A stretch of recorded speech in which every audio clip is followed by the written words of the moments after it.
I'd like to give an opportunity to our speakers to briefly tell our participants about their experiences and also share one thing that why you're excited about today's event. Let's start with Elizabeth. Sure. So as Slava mentioned, I'm a senior lecturer in the Department of Biostatistics and Epidemiology, and I've been teaching introductory epidemiology since 2005. And I am really excited because group work has been an important part of my practice, but I know that I'm still learning lots of tips. So I'm looking forward to gaining some new tips myself. Thank you. Hi, and Shirley. I'm Shirley Shmerling. I'm teaching also more than 20 years at the Eisenberg School of Management, and online and hybrid and face-to-face on campus and in other satellites. And I also try as much as possible to engage the students, and group work is one of the places where they can engage also with peers. And I experiment in different ways with group work for different courses and different formats. Perfect. Thank you so much. Thank you. Heidi. In the higher education world for almost 15 years, off and on, too, teaching courses like English, communications, podcasting. And I'm excited for this conversation today because I feel that group work has represented my most extreme educational experiences. Like, I've had really great group experiences, but also really awful group experiences. Thank you so much, Heidi. Beth, Lisi. Full-time job here at UMass Amherst is to consult with faculty on teaching, and so I've done a lot of consultations about group work and group projects, but I also teach in honors college and adjunct in the College of Ed and have taught graduate courses online, so I've also employed a lot of group work in both my courses. Well, before we start our panel discussion, let me mention that we will record this event today, and you will be able to watch that again. And also, we will send the link with key takeaways approximately in a week after this event. We decided to divide this session into two parts. The first part will be the panel discussion, where we will ask questions that you guys sent to us and the questions that we developed together once we briefed a few weeks ago. And then the second part of the conversation will be a case study, where each of our speakers will share their story, how they teach, how they apply group work in their classes. And trust me, these are really great cases. We've got four great ideas, how to work with students. They are real experiences with lessons learned, how students feel, how students work. So we believe that it will be absolutely amazing for you guys to hear these cases. You can also ask questions in YouTube. We know that you send the questions to us when you sign up for the event, but feel free to share where you guys come from in the YouTube chat section, and also if you believe that you want to ask the question, feel free to ask. We will try to find some time and ask the questions to our speakers today. So with that being said, I think we're ready for the first part of our session, the panel discussion, and I will start with the first question to all of our experts. Elizabeth, I will start with you. Okay. What do we mean by collaboration in learning context, and what are some different forms it can take? So I think when I think of collaboration, I just think of what we might all start with, which is just working together. I think when we're in a learning context, it means that we are working together to try to engage in actually learning, digesting, making meaning of the material as an instructional practice. So not just being a passive recipient of information, but actually like engaging with it in real time and trying to learn from others. Cool. Shirley? Well, I think that from my experience, that collaboration can set different purposes. So there is, I think, the easy thing of efficiency, efficiency for the students so they can divide the work and do less.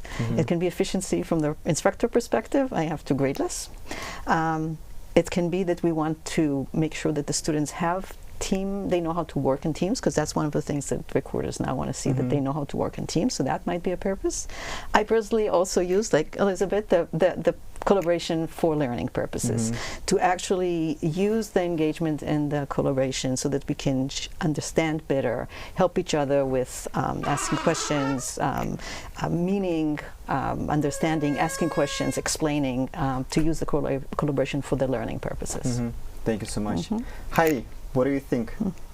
that everyone is playing within that collaboration, the resources that we use, the communications that we send out. So I think that it's important to remember what is kind of on the periphery of collaboration, right? And that it involves the teacher or the facilitator and the actual content that we're talking about as much as it does the students and the people that are interacting. Beth, Lisi. I don't know how much more to add. I think everybody said wonderful things already. I guess the one thing I will add is that it's a very much a authentic way of learning. I think about like in the College of Engineering, there's a lot of collaborative projects because they're going to be on teams when they're out in their jobs. College of Education, there's a lot of group projects thinking that if you're a middle school teacher, you're probably teaching on a team and working with other specialists. So I think it's a good way to authentically provide like some real world context of the skills that students will need. Thank you, Beth. Shirley, what do you think? How does the purpose of collaboration shape how it should be designed? So, continuing on what I just said about the different purpose. Yeah. So, if it's a purpose for just divide and conquer, it's one way of designing it, right? Because then, but if I'm looking more at the perspective of learning, so I need to make sure that it's structured in a way that the learning has an incentive, so that there's also accountability, so that the students actually see the purpose and the benefit of actually using the collaboration for learning, and not that it's just something that they have to check, that they have something to submit.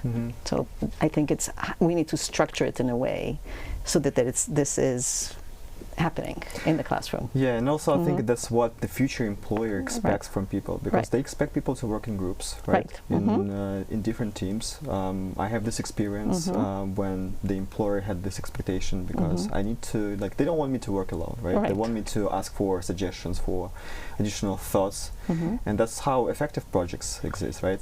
I know that, let's say for example, Apple company, they discuss that they want people to work together in groups, because that's how, you know, revolutionary ideas exist. Exactly. Right. So that's, I think, why it's critical too. Right, and the structures are important, so that we provide them the structure, so you don't have a student that feels that they're doing everything. Because some students, it's time of exams now. They just want to get things done quickly, you know, so they can say, oh, this and this is going to do it.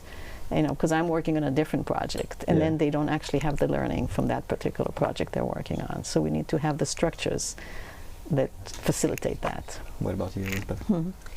So I think that's true. I also try to convey to my students that much of life is a group project, and so they will need to be able to take these skills not just into their future careers, but also in their future life of working with people. And so figuring out like what helps them learn successfully and what kind of structured support they need can really go a long way to making them feel more confident in their own ability to work in a group. Cool. Thank you. Heidi, Beth, Lisi, is there anything else you want to add here? I just wanted to point out that I feel that, you know, you both are talking about leading with the purpose to influence the design, instead of what I see a lot of times where faculty will kind of go, well, we need a group project, right? And we don't want it to be during midterms, so let's make it week 11. Okay, what are we talking about week 11, right? And so they design it because they just want to insert it in there, instead of letting the purpose kind of lead the design and determine what the parameters of that group work become. I actually don't have much more to add. This was great. This was great.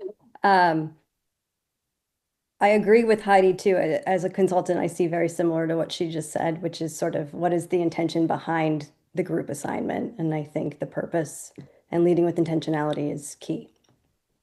Thank you so much. Well, the next question, Beth, is for you actually. What does research suggest about the conditions under which group work enhances learning? In K through 12, but also in college, of the effectiveness of group projects or group activities or collaboration. It's also known as cooperative learning.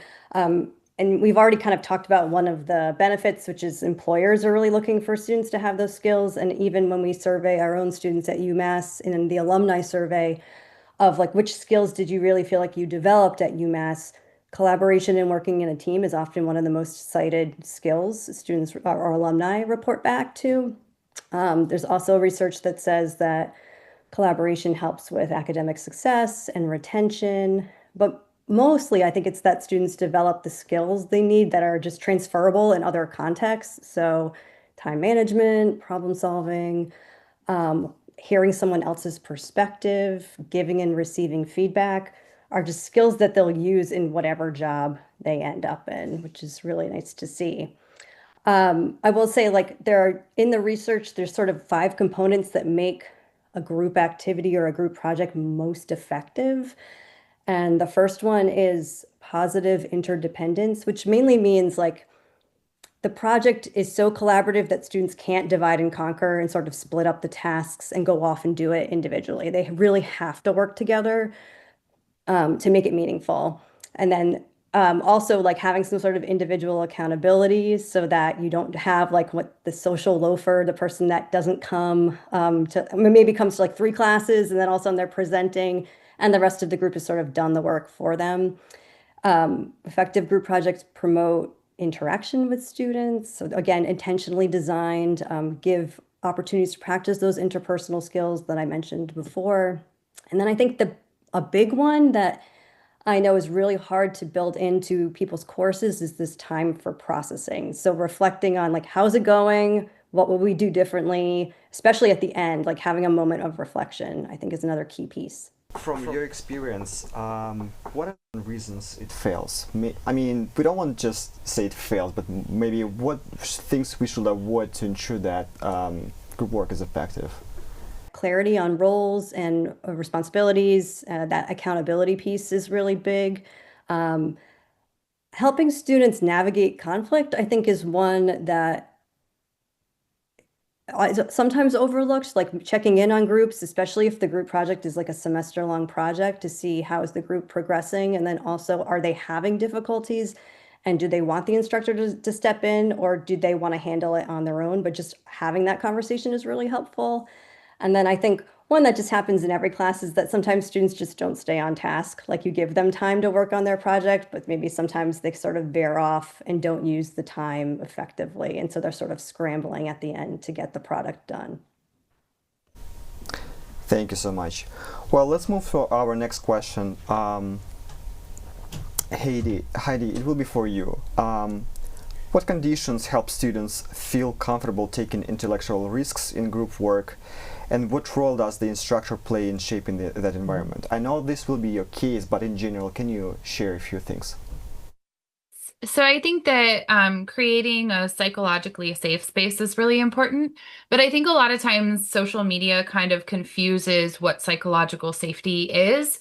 And I think that, it's important to stay by the definition that it means people feel safe sharing their ideas, making mistakes, working together, trying new things, and possibly even failing, right? And it isn't just about creating a safe space when we're dealing with sensitive topics, right? If there's particular, content warnings, or if the subject matter is particularly challenging emotionally, it goes kind of beyond that into also complex topics, right? Because those take cognitive load. And so we need to create a space where we're trying to kind of minimize that cognitive load, because there is a lot of cognitive load that comes with working with other people as well. So I think it's about creating that safe space of trust, and for the instructor or facilitator to really be willing to be authentic and share their own story as well.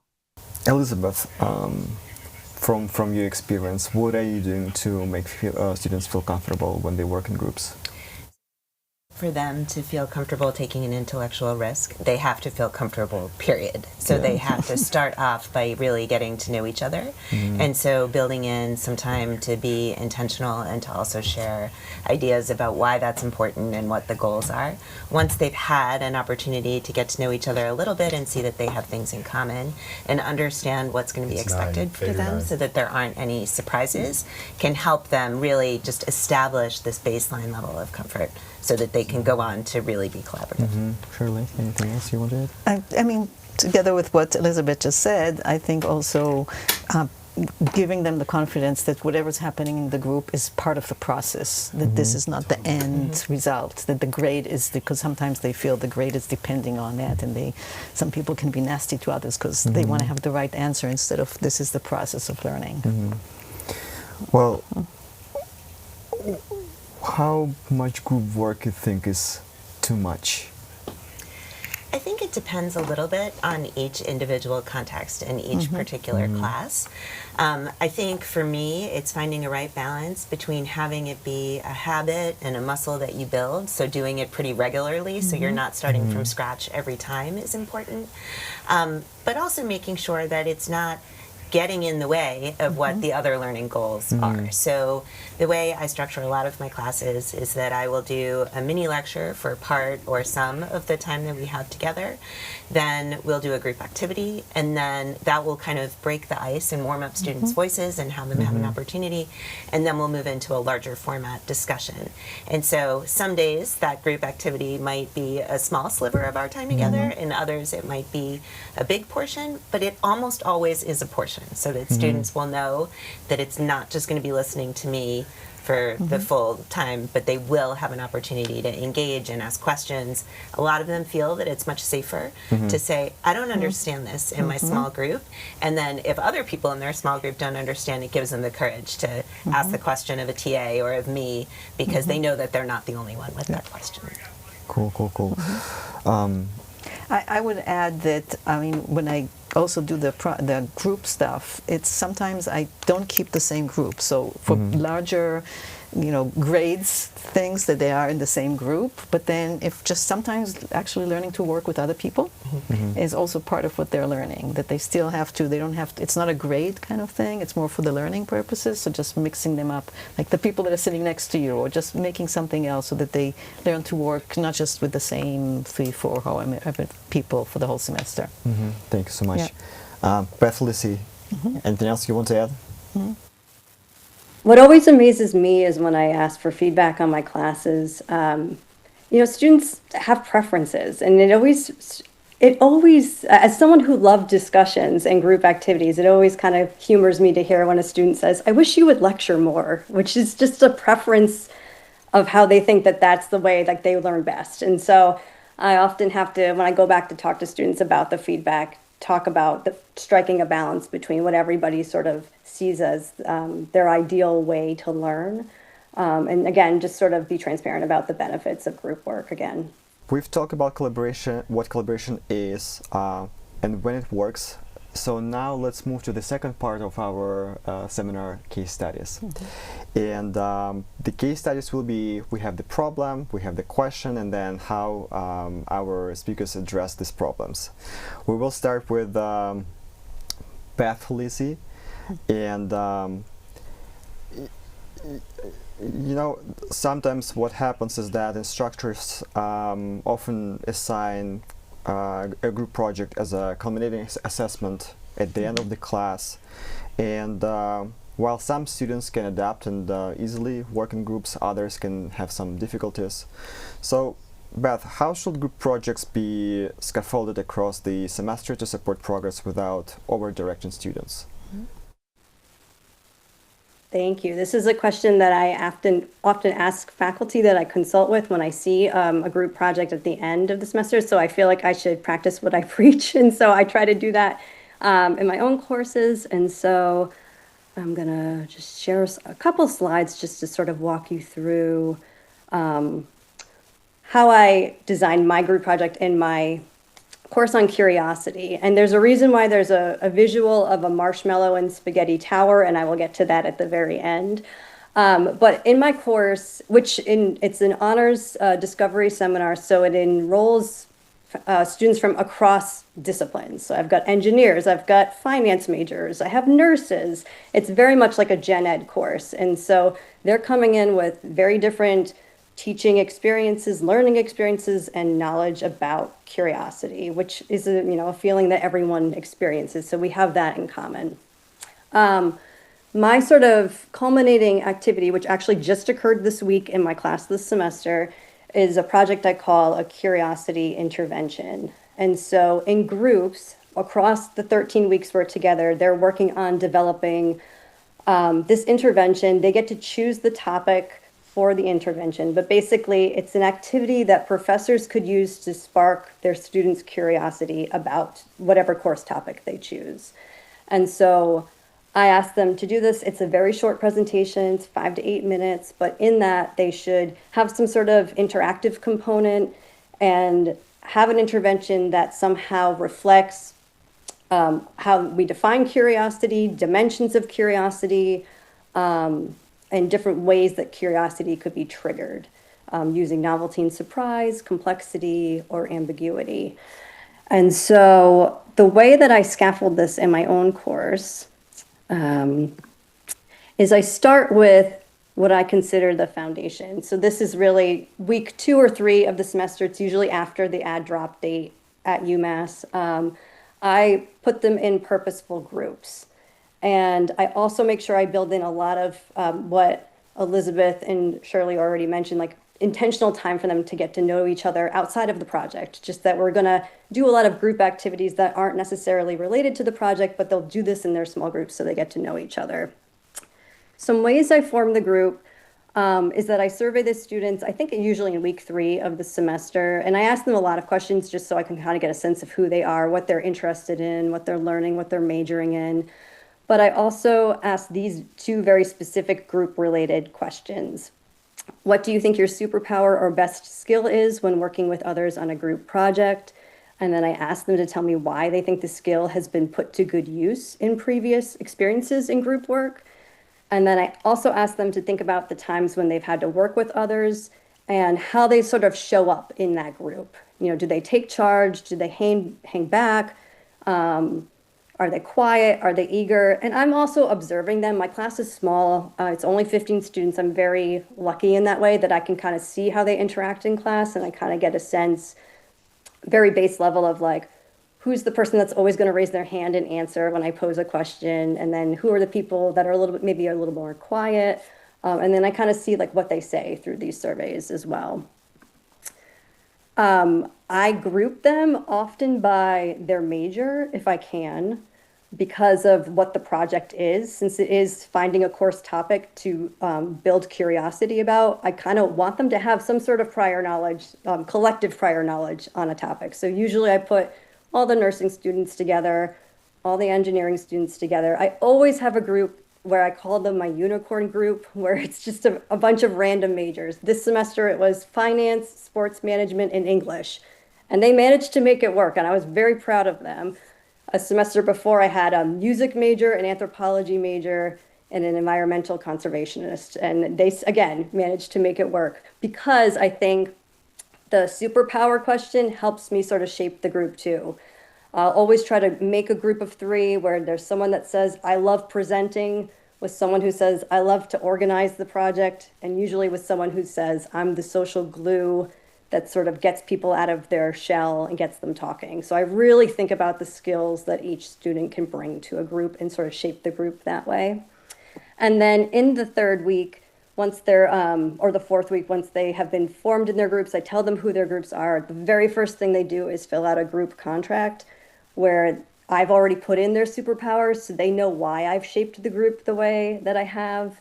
And then in this group project, they have a group contract, they have a bunch of questions about how they want the vibe to be in their group experience, how will they make decisions, if they disagree, how will they navigate that. And I know in the beginning they're looking at me like, we don't need this contract, but I think it really does sort of set the stage that I'm taking the group project seriously. I want them to as well, and that there are these mechanisms that they can rely on, or group norms they can rely on if things get a little tense. So that's the foundation. And then the structure is sort of thinking about that group curiosity intervention at the end of the semester and sort of thinking back, what are all the steps students have to do to get to that final product, and giving time in class for them to get together and start brainstorming on it. And so for me, I sort of chunked out each step of like, okay, if they're going to make this intervention, they need to figure out what the focus is. What's the specific course topic they're going to focus on for this intervention? After they learn more about what curiosity is and how to trigger curiosity, how can they use those variables to create a sense of curiosity for the course topic they've chosen? And so I have different Google Doc templates that I have every group work on in class. That gives me an opportunity to see what they're brainstorming, give feedback outside of class, so that when they come back into class the next session, they can kind of use my feedback to shape how they're going to continue to progress on the product. And then the last thing we have them do, or I have them do before the presentation, is I give them actually an entire class period to come up with their plan. My students are usually taking 6 classes a semester. Some of them are working, some of them have sports. Like, I know they don't have time outside of class to meet for this class. If I take it seriously and I want them to take it seriously, then I have the opportunity to build in time in class for them to work on it. And then the final piece, so I have the foundation, I've given the structure, and then it's sort of what are the supports that I, as the instructor, can sort of build into the class.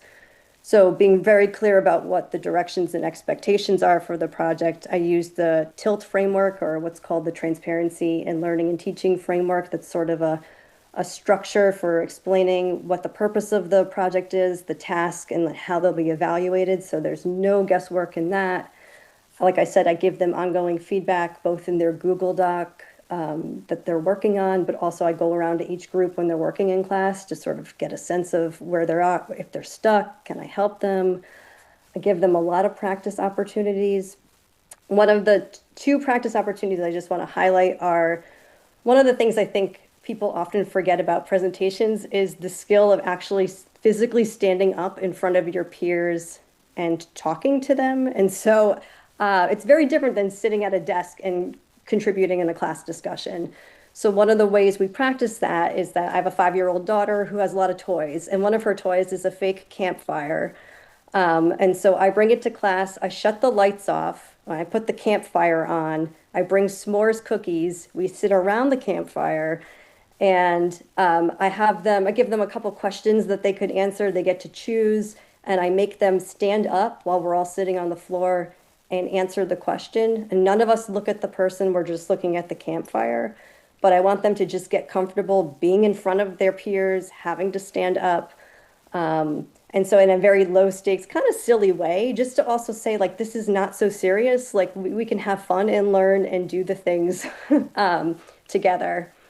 And then I also, give them some project and team management. We have a peer evaluation feedback form that they have to fill out before the presentation. So I get a sense of what did they contribute to the group project? What did they learn from each other in the group project? How effective they thought the team was? And then the last thing I'll say is that the class before the presentation, I bring in 20 pieces of spaghetti and 30 mini marshmallows in a bag. Each team gets a bag, and they're given 10 minutes to build the tallest marshmallow tower they can. And usually this activity is used by other faculty at the beginning of the semester to just sort of get like the team acclimated to each other. But I like to use it at the end because I have them reflect on, how did you communicate with each other? How did you make decisions on how to build this marshmallow tower? What did you do when your tower fell apart and you had to start over again? And just to try to show, like, we've come a long way in 12 weeks as a team, and you've all managed to figure out how to communicate with each other, how to make decisions to build these towers. And so it's kind of a nice way to go into the presentation. I recall that you mentioned that you have 15 students in your class. How many groups do you have, and how many students are in the group? What's your practice? They're very small groups. They're groups of 3. So, and I think that's a small number. And I know that if one of those students just stopped coming to class, that group would probably fall apart. I'm going to knock on wood right now. That has not happened. And I think that's because of a lot of the intention setting at the beginning of the semester. And, how you typically respond? I know you have contract, right? When we will discuss other cases, we'll hear contracts more than one time, right? But in your case, how do you respond when there is one group that progresses significantly slower than other groups? Yeah, I have to say it hasn't happened, and I think part of that is the structuring, the scaffolding, the structure to chunk out little pieces, and they're so small that it's really hard to not complete that piece. I think if this was a more complicated, like multi-stage project, I could see that happening. And if that's the case, then that's where I feel like those Google Docs where you can leave comments and checking in is really critical. So you can sort of intervene when you see they're just not making the progress that they're going to need to make by the end. Well, this was the case about the structure and scaffolding. Now let's take a look what happens when the challenge is not the structure, but participation itself. So sometimes students disengage or withhold participation because there's sensitive topics, personal topics that they don't want to cover. Heidi, how can course design create psychological safety without relying on facilitation in the moment? Yeah, absolutely. Let me go ahead and share my slides here. I know I talked a little bit about this already, but the thing with sensitive or complex topics is that they can tend to disengage participants from the very start. If they have high cognitive load, if there's kind of low psychological safety, if there are particular emotional triggers. And that's where, even the best facilitator, even the best instructor can't quite keep in mind everyone's, doesn't know everyone's story or doesn't know their background, doesn't know what their emotional triggers are, is not going to be able to respond to all the nonverbal cues at once, especially in larger class sizes. And facilitation might be inconsistent, right? Some instructors may treat a particular sensitive topic very differently than others. So where the design comes in, and there are some things that you can do in the design to kind of create that safety net and create that safe space. And that's what I'm going to talk about today. I was tasked with creating a fun financial literacy training for young military members, right? So this was, finance basics, finance 101, right? Debt, credit scores, what they all mean, best practices for saving money, saving emergency funds, things like that. And the request was that they wanted it to be a game. They wanted it to be like the game of life. They wanted them to play in groups of 4 or 5. They wanted them to have fun. But at the same time, we're talking about very sensitive things, right? Personal finance is a taboo, sensitive topic for most people to talk about, right? And we're really digging into, things like, what's a good credit score to have, or how much debt should you have, or how much of a cushion should you have, and what should your expenses look like? And the other goal was that they wanted them to leave with plenty of new resources to then go and use. So one of the things that we ended up doing was we said, we don't know how much fun they're going to have if they're thinking about their own financial situation, right? Because some people may not have the best financial situation, or this may be all new to them and they just, have had no clue before what their finances should look like, right? And so what we did was we created fictional characters. And on the screen here, I've had Gemini do a wonderful makeover of what we actually used, and just kind of recreate it into a higher education profile to just give you an example of what we ended up with.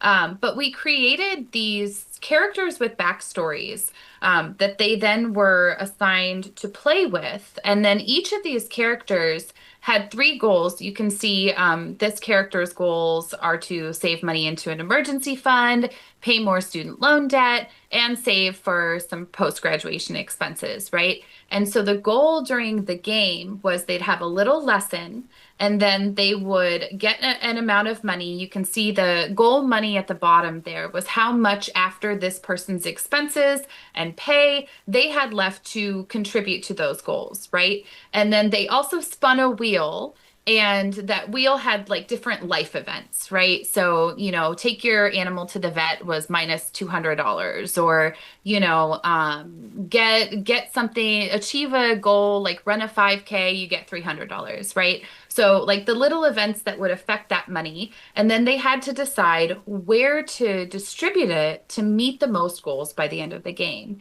And so by creating this kind of distance between, okay, we're not talking about your personal finances. We're talking about student Jane Doe's personal finances here.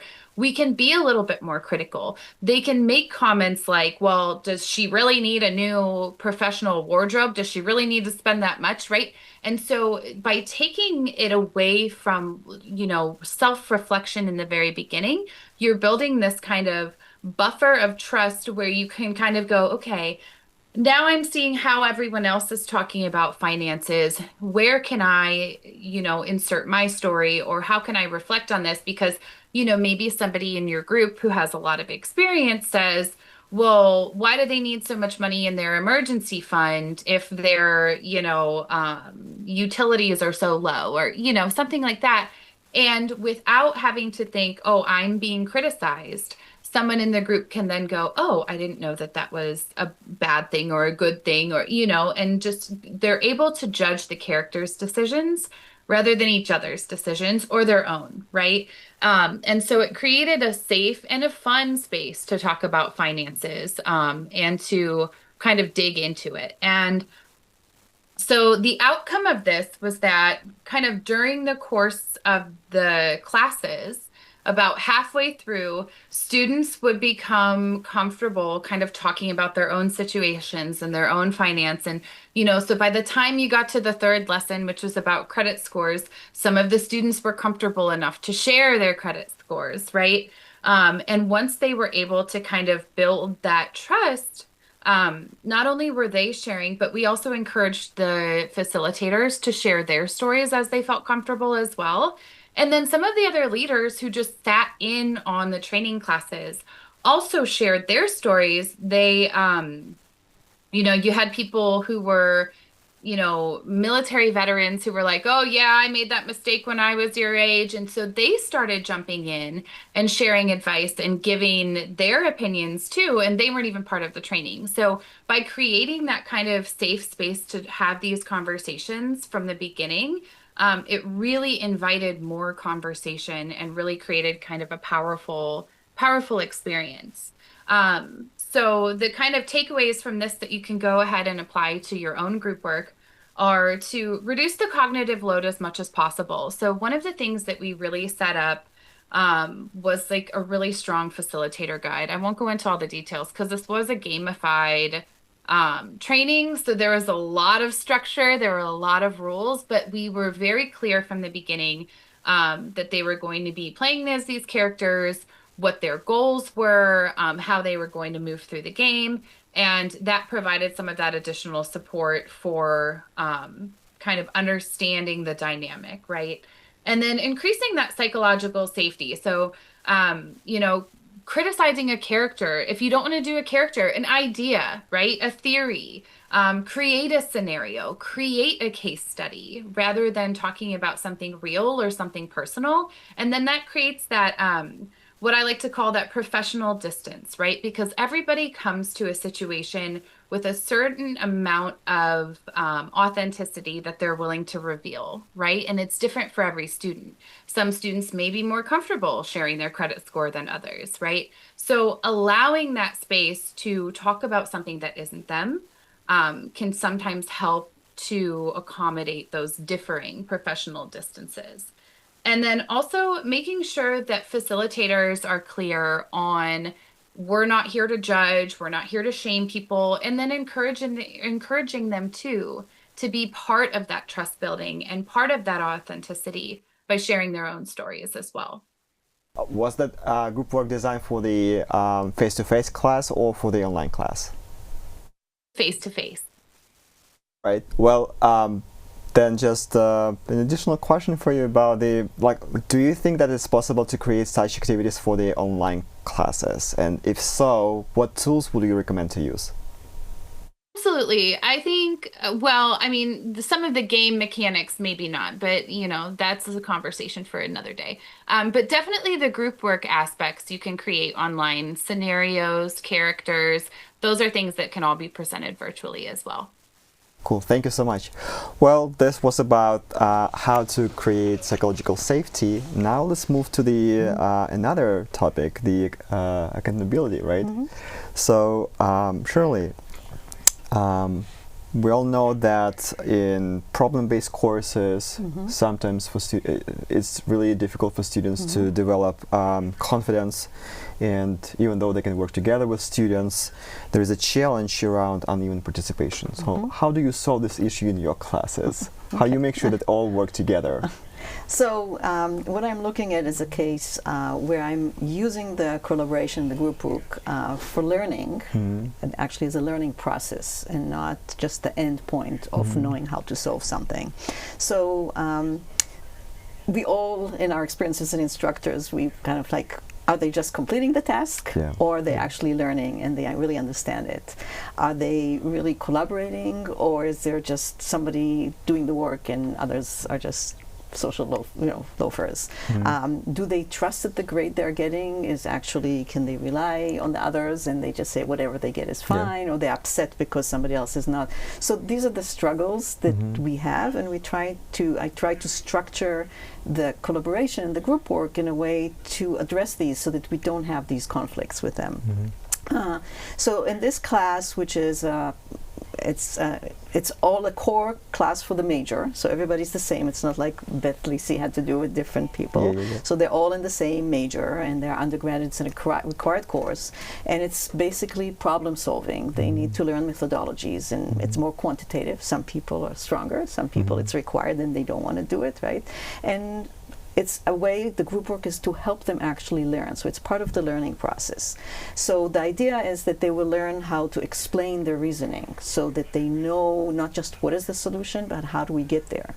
And to identify when we have something correct or not correct, especially now with AI, they'll just go to the AI and they'll get a solution. How do you actually know that this is the correct answer to a problem? And thinking outside of the box. And actually the bigger thing is, how do we apply it to other problems? Because it's not all textbooks problems. Once they go to the business, they're going to have other problems that are slightly different. How do they? So it's more about the thinking process, and to do that together instead of just one student they're on their own and just getting a task done. So I'm looking at it more as a learning sequence throughout the semester. So we start first with the formation of the team, and then we move to having a team contract, as we talked about. I'll talk about it more in a minute. And then we go to a few sessions where they're collaboratively working on solving problems. So they work as a group to solve problems.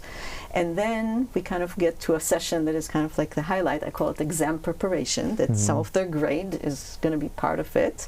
As I call it, a defense grade, so it's not that their life depends on it, but it's a way for them to show actually the progress, to show the process and how they're improving throughout time. So that's another activity they do as a group, and then they fly on their own. So at the very end, they have to show mastery on their own. So the idea is that this group work and the collaboration is helping it to get to the mastery and to be able to understand and explain and to apply it when they have something else. So the first thing we do is the formation of the group. I find I have about 80 students in the classroom. So I tend to like the 3 to 4 students. 5 occasionally I will allow, but I always say 5 is a party at some point if somebody doesn't do something. 3 is the limit, because if somebody drops at some point, or so 3 to 4 is where I like it. I let them self-select. I have a form, because they're all in the same major. So when we did some of the group dynamics in the beginning of semester, to know each other, and they know each other from other courses. So they have a place where they can write, I want to work with people. They have a note, say, I want to work with people that finish it up ASAP, because I'm the kind of person who wants that, or I'm always last minute, so I don't want somebody that is going to stand on my. So they can share that. Many times they know each other enough, and they just get into groups.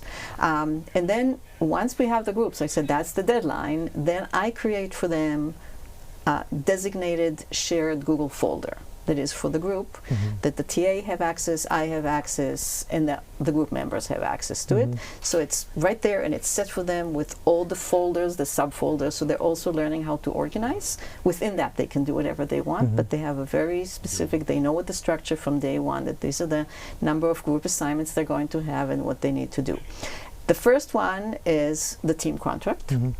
So their first assignment is actually that each one of them, instead of me doing the job, like Beth Lisi was doing the job with 80 students, each one of them has a form that they have to say what are their strengths, what do they prefer to do, what is their preferred way of communication, how do they like to resolve conflict. And then once they have it, so that's like the folder that you can see their team contracts individuals, and once that is done, then they have a session where they are writing their contract for the team. And they all agree upon what are the shared, how do we want to resolve a conflict, or what is our way of communication. And they do have mid-semester a way to change if they want to change things, or sometimes I even say, does somebody want to move to a different group because something is not working. So I don't want them to feel that the grade is so dependent on that, and therefore, so they have options to do that. This semester, nobody wanted to change anything. They were very happy with their groups, right? So that's great, because I have 20-something groups. So they do that, and they basically set up their expectation, their roles, their norms. So that is set up in the beginning. And then they come up to, so the next assignment they have 4 complex problems, mathematical problems, which they solve together. And then they work on drafts. We have a few sessions where the TAs and I circulate in the classroom, so they have an option. We actually see them discussing it. We actually can ask them questions. They can ask us, as Elizabeth Cook said earlier, the students feel more comfortable asking when they see others. So if they all, 3 of them don't understand it, they will ask us the question, ask for the guidance, so we can do that. And everything is done also with, they have a place that they have to have a shared log. So not only the articrafts, the answers to everything, but they have to have a shared log. So basically, the peers are helping each other to explain the different steps, to compare different solution paths. There's not only one way to get to a solution, so actually being open that there are different ways, and to learn to accept others and to see maybe there's a more efficient way, something that more people understand how to get to that, resolve any disagreements that they have, and justify their assumptions, so they can actually say, now I know that this is why this is working. So once they did that for their assignment, which is a few classes, they have an in-class, like kind of this exam preparation where they have 75 minutes. Now you don't have time outside in 3 sessions, you have to do it. So that's kind of like their grade is depending on that. And they do everything again with shared solutions, shared document and everything, but I call it a defense. So if eventually that is not going to hurt their grade, it doesn't count. It only can count if it helps them. So it's part of the process. So then, did I move for the next one? Let's see. Okay, here we go. So the idea here is how do we, because we want individual mastery, we want to make sure that they actually get to understand the learning goals as an individual. So at the very end, after they did all this process with the group and the collaboration, they have an exam, like a regular exam, where they have to show that they know the master and they're able to solve the problems.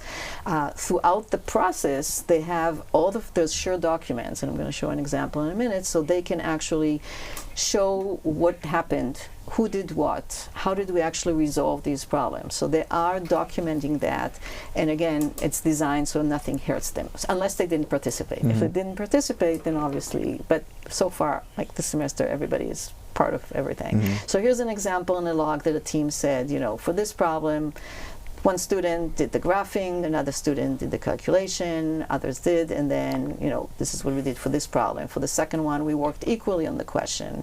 Every problem was thought done together, and with the calculation included. Another team, see if I'm getting that here. Here we go. We worked on it. We split it 2 and 2. We're splitting it, and the majority of the work was completed during class. Outside of that, we just, checked each other. So they have to together, there's a shared agreement of what actually was done. And it's also, even though there's somewhat of a divide of work, right, which is okay, because that's what happens in real life. Not everybody does everything, right? So if I'm more stronger with visuals and graphs, I probably will do a little bit, but I need to be able to explain it to the others who are going to explain to me more the quantitative calculation. So they do that in a shared way, so, which I think is the most important thing, because they are sharing. It's a shared vision, shared narrative of what the team actually did. And then on top of that, we have with the Google Doc that we can actually, I see exactly what each team member did, also knowing that this is not the whole story. So I'm not micromanaging and trying to judge who's doing what, because a lot of the learning is done through the conversations in class. It's not about the end product, right? So it's like the whole portfolio together with the end result, together what we see with and I think their log of what they're saying is very important for the accountability, because you can't not do anything and then the team says you did everything. All right, I did everything, and then the team said no, you didn't. They have to agree on it. So from the students' reflection, they do say that they have a deeper understanding through the discussion and the process that they have. They didn't feel that they have frustration like they had in other group work, and they actually felt more confident when they did the exams, and more than 50% of the class got A on their individual exam, which is, that's where we want to be. So they're learning in the process. So in terms of what I learned from that actually putting in the structure enables collaboration that is effective. So the fact that I set it up and I have expectations and they know what they need to do, I think, in having, it's not like, because originally, like years ago, I would just let them do a Google Doc and then I can't get to it and the TA can't get to it. So this is all set. The structure is very clear. It's all transparency is right there. So it builds trust. They know that they have to trust each other and write and share everything. And the assessment is just for kind of reinforcing the learning. It's about the process, not about the end result. That's great. Well, you have a really structured process. Yes. That's really great. My only follow-up is, let's say, if there is one thing you want to suggest to faculty to try, kind of to create the same process, what they can do? I think that probably start small. I mean, I do that, and then they have a few more assignments, throughout the semester. So maybe try just with something small. But I think the more structure we give and expectations are very clear, that they know that we're not micromanaging them, that it's more about their understanding. And this is for quantitative class. I think with creativity, it's something slightly different, right? So I think having the structure, I think, helps. And in some classes, I try to work with them also with Microsoft Project, because that's what's also going to happen when they're out in the world. They will have tools and technology that is facilitating the group work. So understanding what the tools are, how do we use them effectively, not as a micromanagement thing, but as something that is actually helping us meet the deadlines that we get. How do we make sure that everybody is sharing the knowledge and we share it among us? I think these are important things. So the structure, I think, is important to enable the collaboration. Can you tell us more about the team contract? Because I think I saw some comments on YouTube that people were interested. Can you describe how you share your expectations, what the team contract should look like? So they have I think Bethany Lisi said that it was like they have a Google form that each one of them is going to say, okay, this is, some of it is more personal stuff. And it's going to get to, what are my interests? Maybe I like sports, and maybe, then we can talk about other things, right? But then it's also, what are my goals for this particular group assignment that we're doing? I just want to finish it early, right? I just want to get it done. No, I really want to understand. So they have to express their goals. So there are certain questions in there. What are my strengths? Where do I feel that I can contribute the most? Where do I think that are, the things that I'm going to need help with? So they have that. It's one page, very short, like 1-2 sentences, or a few bullets that they write. So that's their first assignment. And then they have a session where they're sitting together with their individual. So it's 3-4 people, so they're sharing it. And then they have to come up again. There's a form that they have to say, this is our goal now as a team. We all said, what is our personal, individual? What is our goal as a team? What do we want to do? How do we want to structure our work? We just want to meet in class and do everything else on the Google Doc. Or we prefer, we'll do in Zoom. If somebody can't come to class, we're going to put them on FaceTime, because I don't care, it doesn't have to be. So they have to set up what are their communications if they're not together in class, if they're doing something outside. Again, 1 sentences, so they have a form. I find that students, if you just give them like 1 sentence to write or 3 bullets, they will do it. And it's easy also for me to actually see it. I don't have to read a lot of things, and it's on the Google Doc, so I can see if somebody didn't show up, and I know they were not on the FaceTime, because I can see them in class, and they're only 3 out of the 4, and I'm like, where's so-and-so? And like, oh, they're on FaceTime, and I see they're talking, so that's fine. I know they're there. So I think keeping the contract, and the contract is something that we can change. So like before the exam, I will say, do any team want to change things? And again, I ask them if they want to change their team. If there's any problem that they want to express anonymously through TopHat, I do that. And everybody said, no, we're happy. So, I mean, it might be luck. I'm sure that once in a while there's something that is not working. That's not luck, that's professionalism. Let's call it that. Well, thank you so much. You're That's welcome. great. I just want to remind our participants that you can ask questions in YouTube chat. Feel free to ask. We will have time to cover the questions. Let's move to another case. And so we've just looked how to develop accountability, but now what happens when we scale this to large classes? Even though you have 80 yes. students. Yes. I think you have like more than 200, right, students? So in the class that I'm going to be talking about, the enrollment is usually between 100 and 150 people. That's a lot. Which is That's a lot. large. So I'm really curious, actually, what type of classroom are you in? Does it look like this, or do you have like a team-based? No, or not is it team-based. I have flexible? this. They have tables in front of them, but it's something like this, like an amphitheater kind of thing. Yeah. I have. Well, that's more convenient, right? Yeah. Yeah. So So yeah, in your case, how do you what is the minimum viable product to ensure that you have effective group work in large classes, like more than 100 students there? Yeah. So the course that I'm going to be talking about came about 15 years into my teaching experience at UMass. And so I had a long bit of experience teaching introductory epidemiology for graduate students. It was a required course, but the enrollment was typically 40 or fewer in a semester. We were in classrooms where you were easily able to move chairs, desks, tables, and have conversation. And so after 15 years, I had the opportunity to teach the undergrad version of that class, which is taken by sophomore, junior, and senior public health majors. It's a requirement. And that class size is too large to fit in a team-based learning class. So I'm typically working in an auditorium that looks like this one. And so I think I was a little bit naive when I first made the transition to teach this class. And I was like, oh, it's just going to go great. It's going to be exactly like this experience I had in the smaller class. And it wasn't that great. And I'll talk a little bit more about how that worked and some of the things I've done to kind of get around it. But I really was motivated to keep trying after that first semester, because on the evaluations that I got at the end of that first semester, students shared that they really didn't know their classmates. So they didn't feel comfortable self-selecting into groups. The public health major is really large, and because there were multiple grades, it was possible that they had never seen people before. They also shared, I learned all their names, and they said, you are the first professor who has ever known my name.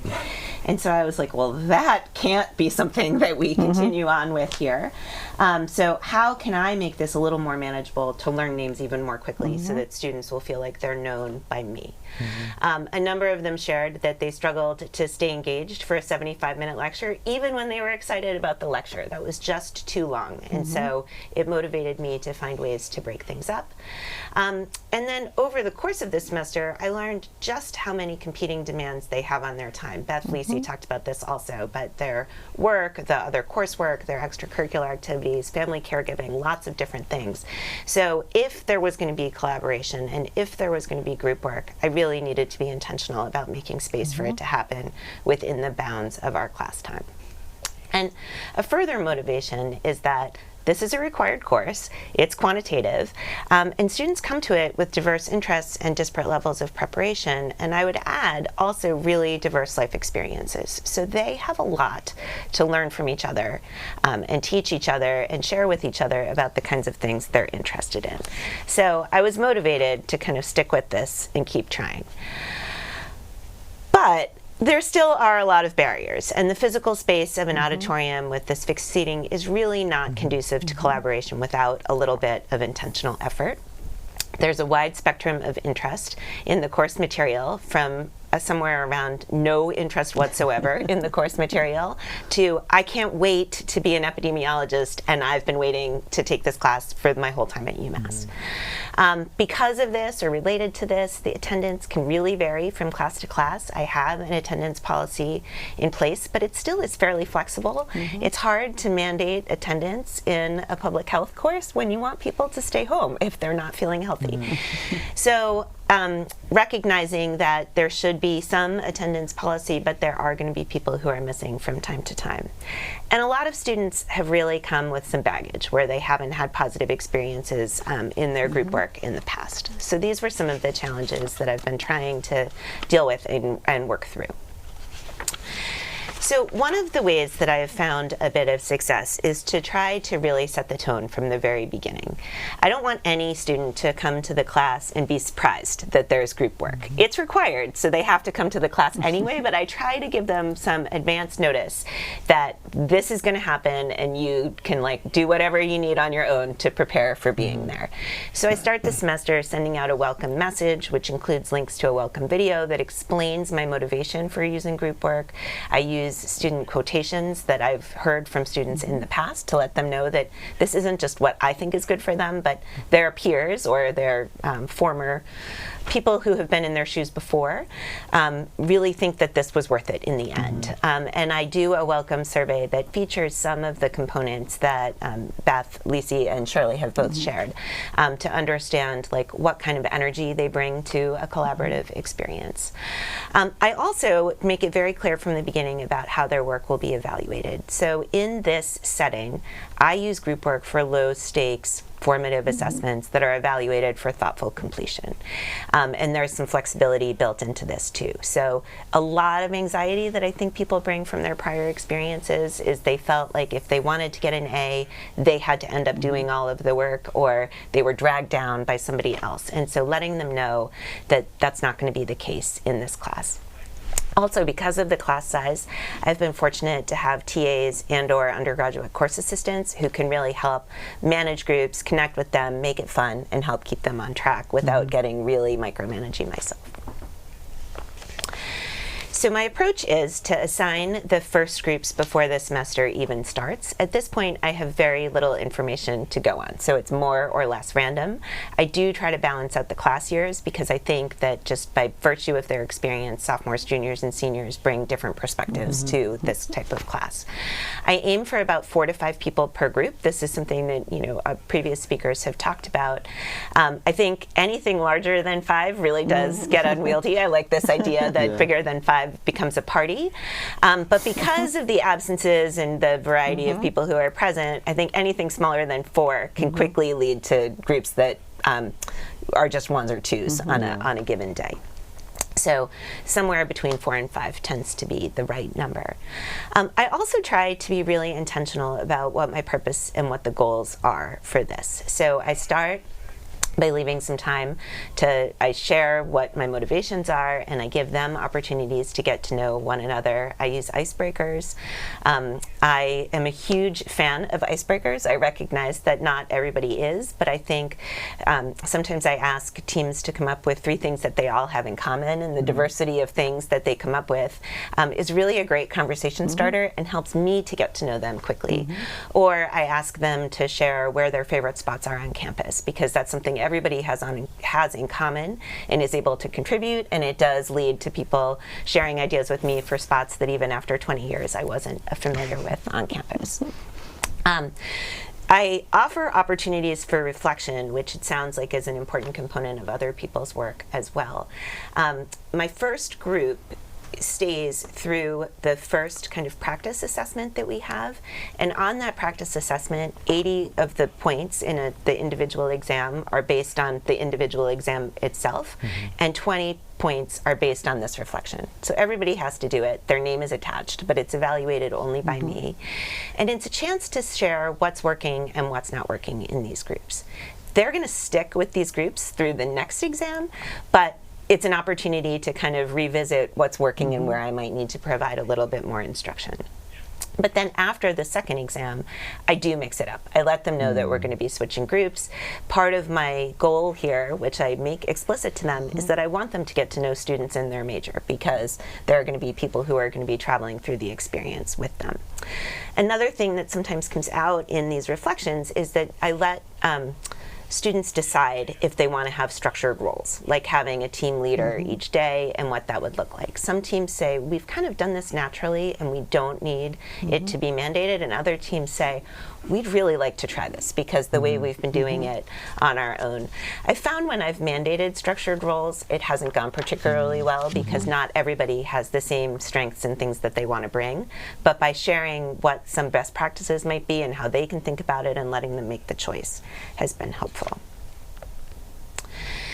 So what this looks like in any given day is that low stakes group activities are built into most class meetings.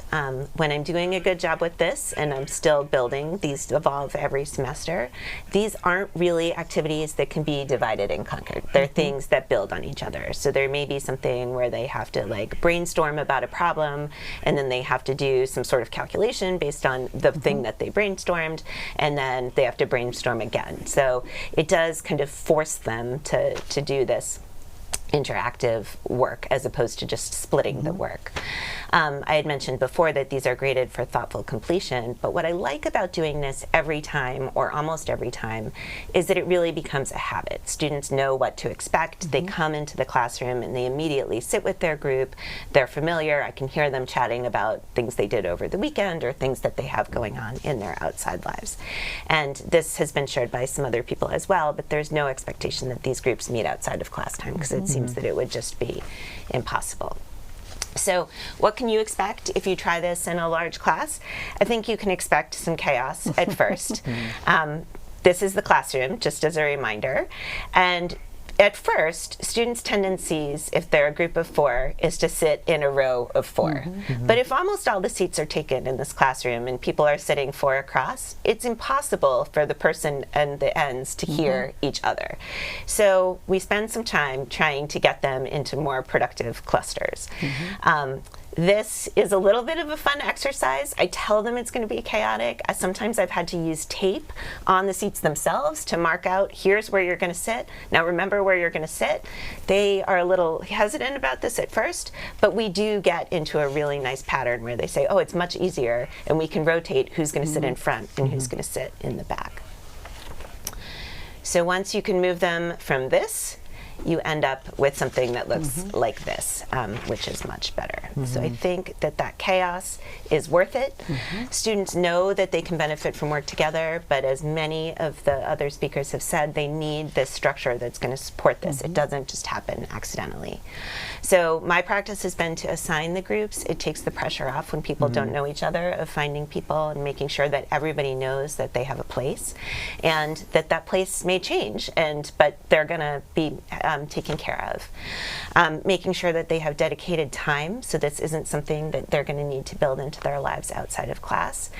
And then having some added flexibility. So students are asked to submit these activities that they work on as group activities, but if they're absent, there is an opportunity for them to submit it individually.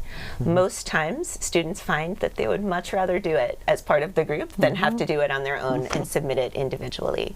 So I like to think that this has all of the benefits of group work and collaboration, with few of the downsides or things that people have shared that they really fear about it.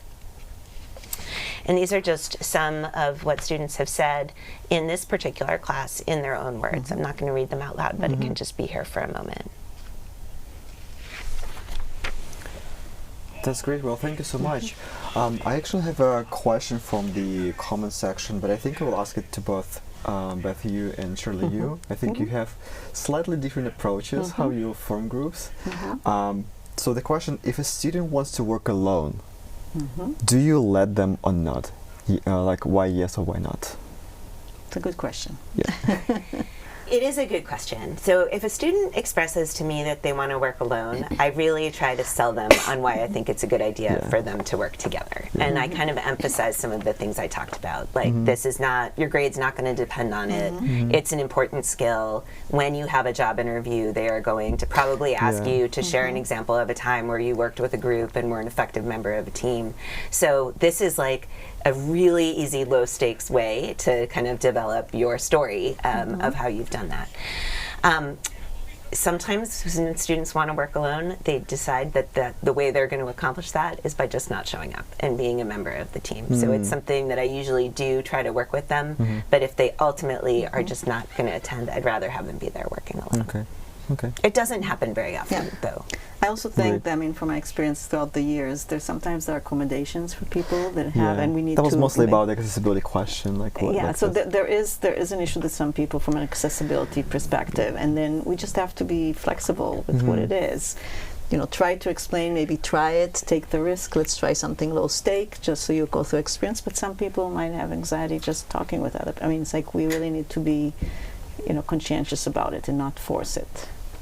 Cool. Yeah. All right. Well, thank you so much. We have another question. I mean, we saw that questions in our registration form, like when participants sent it to us, and I also see this question here in the chat section, and it's more about the asynchronous online experience for the group works. I think, Heidi, if you don't mind, I want to come back to you to ask the question about online group work. Can you please tell us what specific tools or structures are most effective for asynchronous group collaboration from your perspective? Yeah, I hesitate to give any specific tools because, to kind of go back to my philosophy, I think that the purpose should really lead you in what direction the kind of group project's going to be structured.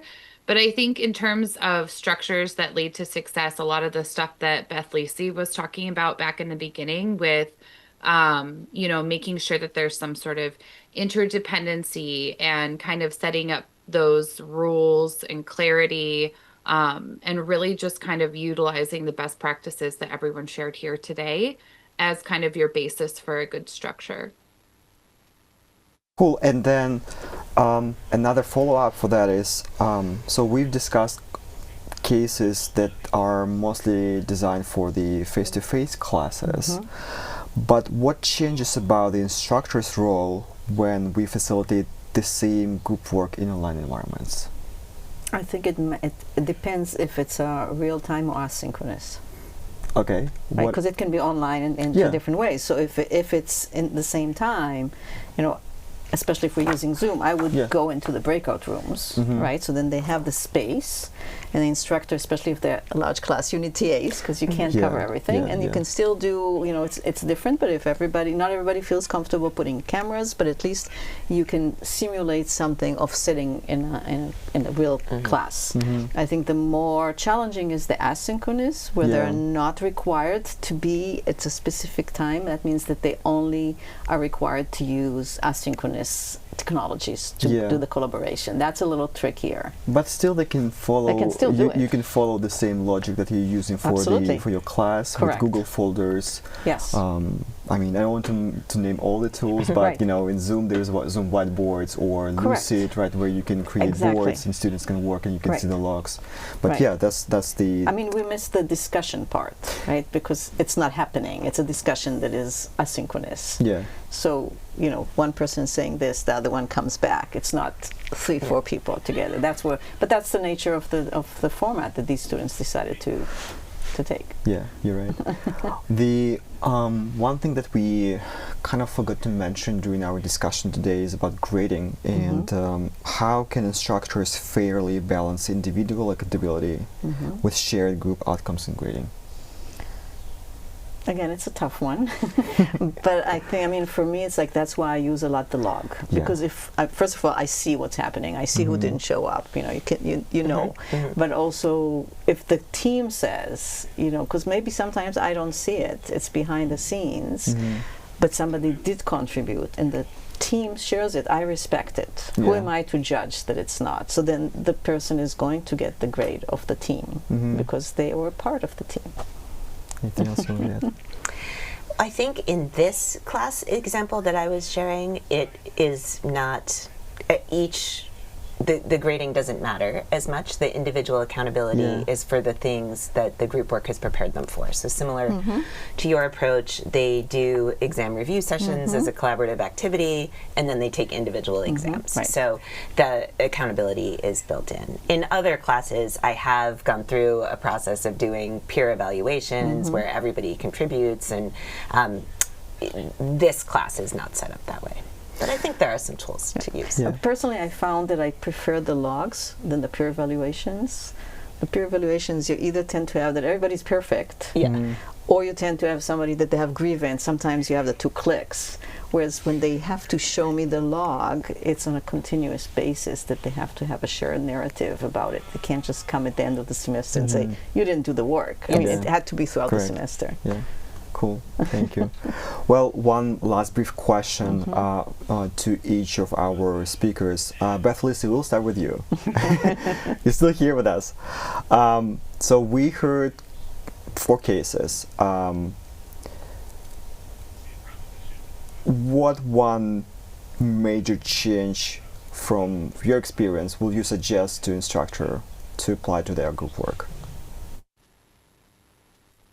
Well, I think one of the hardest things as a consultant is the constraint of a large class. So I feel like Elizabeth Cook's case is very compelling because I think when I talk to other instructors, they intuitively just feel the constraint and they just say, I can't do that in this class. Like, especially the auditorium seating is like it feels so little, but it's such a major barrier, like a cognitive barrier for people to think, I can't, it would just get too loud, and everyone kind of lists through all of the challenges where I feel like, Elizabeth really showed that it's possible with a lot of forethought. I think that's the other piece. You can't just show up in class and do it. Like, you really have to think it through, like all of the contingencies of making sure, like taping off the sections, which is a great idea.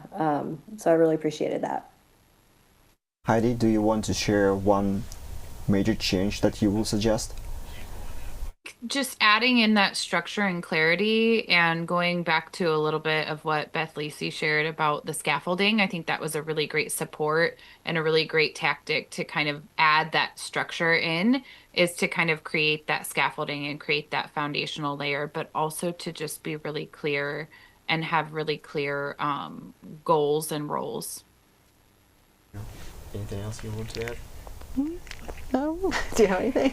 So I really loved the way that you laid out how you have your collaborative documents and you can see them. And so that's something that I may want to try in the class that I talked about. Sure. I definitely want to try it in the graduate class that I teach. And so I'm looking forward to figuring that out. That's great. I'm sure I'm always experimenting, so I'm gonna try to think about the seating thing, because usually we just tend to, some people go to another room which is close by so that we can still walk around, but and gives more space. Great. Yeah. Thank you so much. Well, before we close this topic, our seminar today, there is a few more things I'd like to show and share with our participants. The first one is our feedback form. So we've heard the cases, we've covered a lot today. Can you please tell us how useful was the seminar for you today? It will be great to see some of your feedback, some of one sentence what you think you will be using in your work. So please help us to get to know more about your experiences. While you are completing this survey, please either scan the QR code, or there is a link under the QR code that will open the Qualtrics form. We have a few questions there, and it will take about 50 seconds for you to complete the survey. And while you're completing the survey, we also want to promote our EdTech Ideas Digest project. So this is the project that is developed by Instructional Design Engagement and Support Group here at UMass Amherst. We create practical strategies and insights to help you change the way how you teach. So we have best practices, trends, we have faculty spotlights with case studies, how they teach. So it's a really great resource that is available online on UMass website. You can subscribe to this resource and receive monthly emails from us.